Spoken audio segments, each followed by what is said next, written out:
अपने पिता का भारी कर्ज चुकाने के लिए एक लड़की ने एक अमीर शख्स के साथ एक डील की। शर्त यह थी कि अगर वो उसे एक बच्चा देगी तो वो उसके सारे कर्ज माफ कर देगा। अगले ही दिन वो तय की गई होटल के कमरे में पहुंची, लेकिन वहां उसका इंतजार कर रहा इंसान कोई ढलती उम्र का आदमी नहीं, बल्कि एक बेहद खूबसूरत और रसूखदार नौजवान था। एना कांपते हाथों से तैयार हो रही थी, जबकि वो आदमी किसी अनजाने दर्द को दबाने के लिए एक के बाद एक शराब के जाम खाली किए जा रहा था।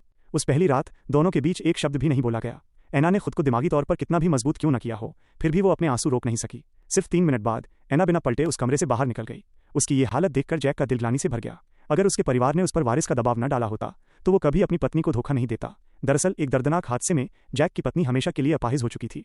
जैक पूरी जिंदगी अपनी पत्नी की सेवा करना चाहता था, लेकिन उसके पिता किसी भी कीमत पर एक वारिस चाहते थे। मजबूरी में जैक को अपने पिता की बात माननी पड़ी।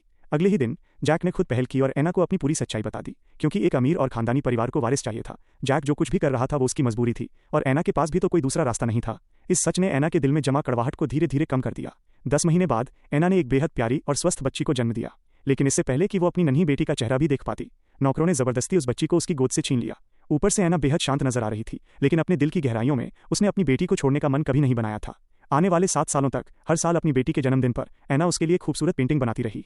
इन तमाम सालों में एना ने अपनी बेटी को ढूंढना कभी बंद नहीं किया, और आखिरकार उसे एक पक्का सुराग मिल ही गया। जैक अपनी बेटी के लिए एक होम ट्यूटर ढूंढ रहा था, और एना ने बड़ी आसानी से वो इंटरव्यू पास कर लिया।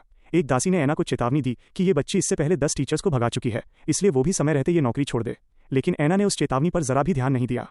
उसने दरवाजा धकेला और सीधे अंदर कदम रख दिया। कमरा खोलते ही एना की धड़कनें तेज हो गईं, क्योंकि ठीक सामने वही मासूम बच्ची बैठी थी जिसे देखने के लिए एना का दिल हर एक दिन तरसा था।